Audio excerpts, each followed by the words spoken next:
오늘도 영상 클릭해주셔서 감사드립니다. 오늘 제가 말씀드릴 이슈는 의대생들의 군의관 기피 현상입니다. 의대생들이 군의관을 거부하면서 의대 군 휴학생의 숫자가 계속해서 증가를 하고 있는 게 심각한 문제가 된다고요. 의대생이 군의관으로 가지 않고 일반 현역병으로 입대를 결정하는 인원들이 지금 증가를 하고 있다는 건데, 그만큼 군 공백이 생길 수밖에 없겠죠. 지금 의대생들 같은 경우에 현역병을 선택한 이유는 의사가 되기 위해서 1년이라는 시간이 아깝다라고 생각을 하고 있어요. 왜 그런 거냐? 군 복무 기간을 한번 보시면 현역병 같은 경우에는 실제로 18개월, 군의관은 38개월, 그리고 공중보건의 같은 경우에는 37개월, 일반 현역병보다 20개월 이상 더 복무를 하게 돼 있는 거예요. 그래서 이 기간 자체가 지금 부담스럽다고 얘기를 하고 있는 거고, 그럼 의대생들이 현역병으로 입대를 하는 게 왜 문제가 되냐? 의대생 같은 경우에는 보통 군의관이라든지 공중보건의, 그 다음에 병역 판정 검사 전담 이렇게 배치를 받게 되는데, 그 중에서 우리가 가장 문제가 되는 부분이 뭐냐면 이 공중보건의입니다.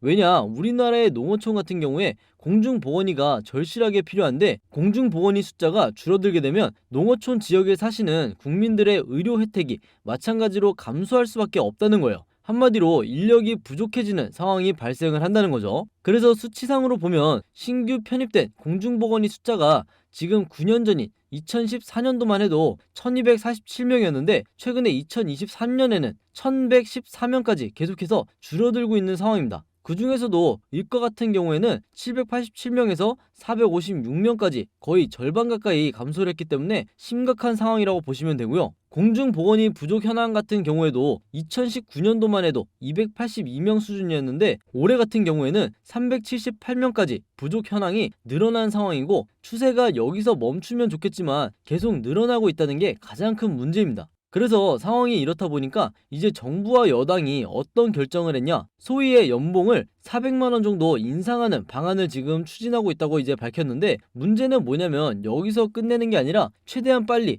현실적으로 반영이 돼야 된다는 겁니다. 물론 연봉 400만 원 인상하는 금액도 부족하다, 더 올려야 된다, 이런 얘기가 나오고 있는 상황인데요. 그리고 군의관뿐만 아니라 육군에서도 최근에 사상 첫 ROTC 추가 모집을 발표했는데 이게 역사상 처음이라고 그래요. ROTC 지원 현황을 보시면 2016년도에는 16,000명 정도 지원을 했었는데 2023년도에 5,000명까지 지원자가 감소를 했습니다. 그래서 지원 비율도 4대1에서 1.5대1까지 지금 떨어진 상황이고, 지원을 하면 100% 합격을 한다는 거죠. 자, 문제는 뭐냐? 지원해주는 것도 좋지만 지원율이 떨어지고 경쟁률이 떨어진다는 것은 좋은 인력을 뽑을 가능성도 그만큼 줄어들겠죠. 특히 군대라는 특수성을 생각을 했을 때 이 경쟁률이라든지 이 지원율이 떨어지는 것은 반드시 생각을 해봐야 될 문제점이라는 거예요. 그리고 마찬가지로 ROTC 자체도 현역병보다 10개월 가까이 복무를 더 해야 되는 이런 상황이다 보니까 청년들이 부담을 느끼고 있다는 거고, 이전 같은 경우에는 현역병의 급여가 워낙 적었기 때문에,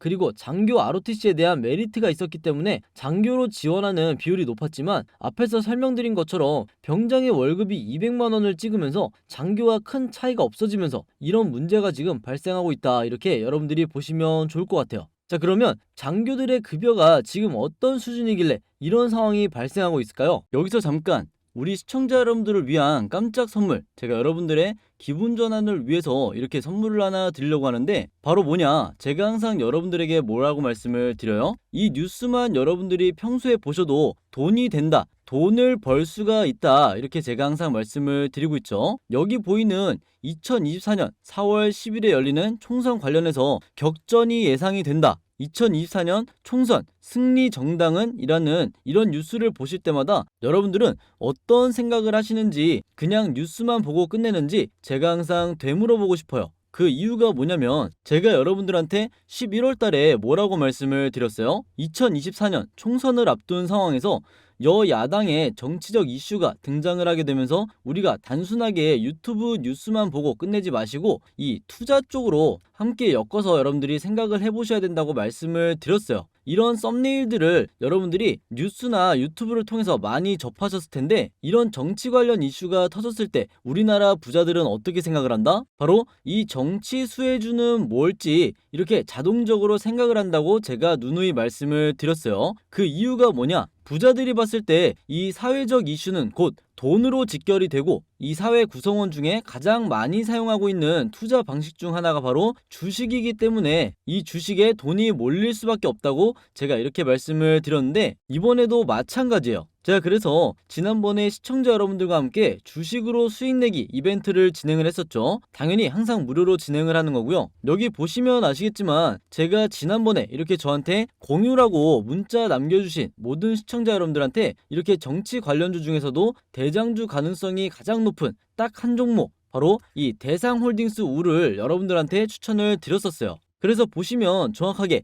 11월 27일 날 이때 제가 관심 종목 대상홀딩스 우라고 하면서 현재 시장에서 가장 핫한 이 한동훈 관련주로서 왜 이 종목이 주가가 오를 것이라고 생각했는지, 그리고 그 관련 모멘텀도 정리해서 제가 알려드렸어요. 그리고 제가 이렇게 추천을 해드리고 나서 실제로 어떻게 됐다? 보시면 아시겠지만 제가 11월 27일 날 대상홀딩스 우 종목을 드리고 나서 실제로 2주일도 채 안 되는 시간 만에 무려 550%나 상승하는 이런 모습을 보여줬어요. 그래서 이때 당시에도 굉장히 많은 분들이 제가 드린 이 종목으로 수익을 낼 수가 있었을 텐데 다시 한번 축하드린다고 말씀을 드리겠고, 이번에도 마찬가지로 2024년 4월까지는 계속해서 이 정치 관련해서 여당, 야당 전부 대박 이슈를 터뜨릴 거고, 그러면 지금 한동훈 관련해서 주가가 미친 듯이 폭등한 것처럼 앞으로 터지는 정치에 관련된 수혜주들은 급등을 할 수밖에 없게 되는 거죠. 그래서 여러분들이 이 뉴스를, 이런 여러 뉴스들을 그냥 보고 넘기는 게 아니라 2024년 총선 관련해서 어떤 이슈가 등장을 할지, 우리한테 어떤 영향을 미치는지 항상 여러분들이 예의주시하셔야 된다, 이렇게 말씀을 드리는 거예요. 그리고 그 말은 뭐예요? 그렇죠. 2024년 총선, 그리고 그 총선에 대한 관련주는 무엇인가에 대해서 당연히 우리가 이쪽으로 생각을 해야 되는 거겠죠. 그렇기 때문에 제가 이번에도 뭘 보내드린다? 지난번과 똑같이 이번에는 총선이라고 저한테 문자 남겨주시면 제가 2024년 총선에 직접적으로 영향을 받을 종목, 그리고 주가가 지난번처럼 2배에서 3배 이상 크게 뛰어오를 가능성이 높은 이 대장주 역할을 할 유력한 종목을 여러분들한테 문자로 알려드릴 거예요. 그래서 여러분들이 주식으로 수익 내는 연습을 한번 해보시라, 이렇게 말씀을 드리겠고, 혹시라도 내가 주식을 하지 않는다라고 하시는 분들은 주변에 주식하시는 분들한테 추천을 해주셔도 되고, 내가 나이가 좀 있다, 자녀들이 있다라고 하시는 분들은 이 종목을 가지고 자녀분들한테 이 종목으로 한번 수익을 내봐라, 이렇게 조언을 해주실 수도 있는 거겠죠. 그래서 이번에는 저번에 이슈, 뉴스라고 보내주셨던 것처럼 이번에는 총선이라고 문자 보내주시면 제가 이때 여러분들한테 보내드렸던 것과 똑같이 이 총선 관련주 중에서도 대장주 가능성이 가장 높아 보이는 종목 딱 한 종목을 보내드릴 거예요. 그래서 이번에도 똑같이 상단에 제 연락처 010-5826-4556으로 총선이라고 이렇게 2글자 문자 보내주시면 여러분들이 직접 수익 내는 연습을 해보실 수가 있는 거고, 참고로 여러분들이 전쟁 관련주, 그리고 빈대 관련주, 폐렴 관련주 이미 한번 받아보신 분이라도 이번에 내가 이 총선 관련주가 또 궁금하다 하신다고 하면 이번에도 똑같이 받아보실 수 있는 거니까 지난번에 수익 내신 분도 총선이라고 똑같이 문자 남겨주시면 되겠습니다. 이렇게 문자 보내주신 다음에 여러분들이 이 영상마다 구독 그리고 좋아요 한 번씩만 눌러주시면 제가 영상 제작에 정말 큰 힘이 되니까요. 여러분들 꼭 참여하시라고 이렇게 다시 한번 말씀을 드리겠습니다. 아시겠죠? 이어서 보면 2023년에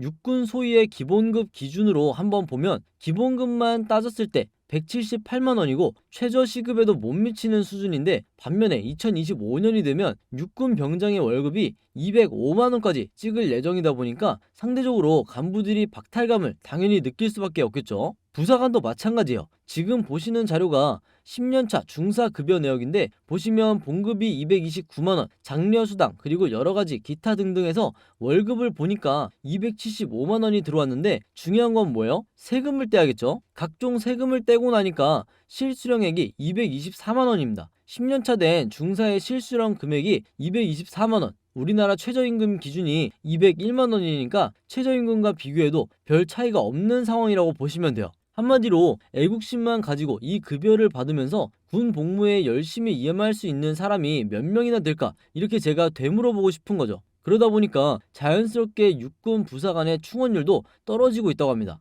그래서 이런 문제가 계속해서 발생을 하고 있다 보니까 최근에 정부에서 초급 간부 처우 개선 대책을 발표했습니다. 그래서 내용을 보면 단기 복무 장려금, 장려수당 증액, 공무원 수준 당직 근무비를 증액, 24시간 근무 휴일, 야근 수당을 신설하는 등등 여러 지금 방안을 마련하고 있다고 하는데, 앞으로 중요한 건 뭐냐? 증액의 액수가 되겠죠. 이게 만약에 굉장히 미비한 수준이고 지금 현재 상황과 크게 다르지 않다고 하면 여전히 군의 사기가 떨어지는, 특히 간부들의 사기가 저하되는 상황을 막을 수는 없을 거다, 이렇게 생각을 하고 있습니다. 시청자분들은 어떤 반응일까요? 하나씩 한번 살펴보면, 수십 년간 저렇게 고생하면서 묵묵히 임무 수행한 직업군인들이 존경스럽다. 이래서 군에 불만이 많아지고 군세도 약해지면 결국 국력이 쇠약해져서 망하는 사례는 역사에 수없이 있습니다. 가슴이 아프네요. 나라를 지키는 사람은 조금 주면서 나라를 망치는 사람은 많이 주는 참 신기한 나라. 이런 여러 의견들을 남겨주셨는데요. 저도 대한민국 국민으로서 국방의 의무를 수행한 국민으로서